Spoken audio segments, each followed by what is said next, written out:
La place du numérique dans le combat des défenseurs des droits humains. Internet a valeur de service public. Des personnes, des communautés, des institutions publiques et des organisations privées s'en servent pour mener leurs activités et sont en droit d'attendre des services en ligne accessibles, fournis sans discrimination, abordables, sécurisés, fiables et continus. En outre, la jouissance des droits de l'homme et des libertés fondamentales des utilisateurs d'Internet ne doit être soumise à aucune restriction illégale, inutile ou disproportionnée. Les utilisateurs devraient pouvoir être aidés à comprendre et à exercer effectivement les droits de l'homme en ligne quand leurs droits et leurs libertés sont restreints ou entravés. Cela implique notamment qu'ils soient renseignés sur les voies de recours effectifs. Compte tenu des possibilités offertes par l'Internet en matière de transparence et de responsabilité dans la gestion des affaires publiques, des utilisateurs devraient pouvoir utiliser le web comme outil de participation à la vie démocratique. Les droits de l'homme et les libertés fondamentales ont la même valeur dans le monde virtuel que dans le monde réel. Ce principe implique un respect des droits et des libertés des autres utilisateurs du web.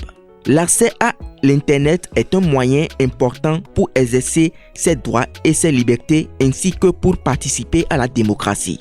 Cadre légal des manifestations en ligne. Les nouvelles formes de manifestations en ligne ne sont pas régies par les législations nationales et les lois sur les droits humains.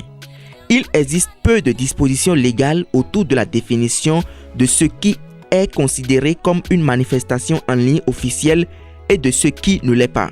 Les instruments des droits de l'homme n'abordent pas non plus clairement ces questions.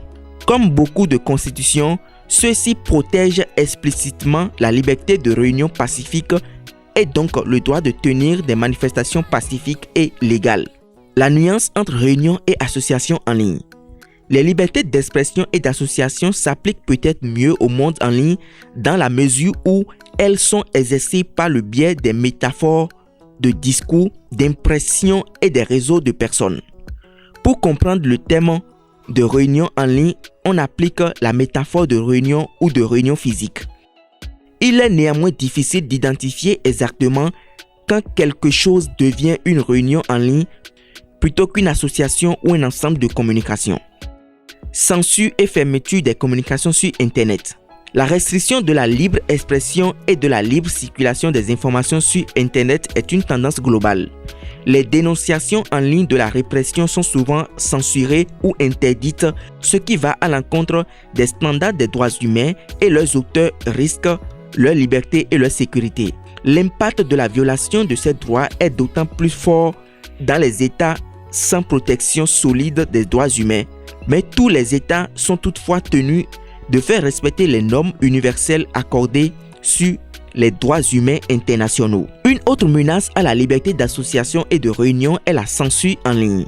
Elle se caractérise par le filtrage et le blocage d'accès au contenu en ligne ainsi qu'à des services et protocoles particuliers. La censure peut être utilisée pour restreindre la liberté de réunion et d'association. Les gouvernements dans plusieurs pays utilisent des technologies de filtrage depuis un certain temps pour bloquer l'accès à certains contenus et ainsi restreindre les libertés d'expression et d'association. L'Internet est un puissant facilitateur des droits de l'homme.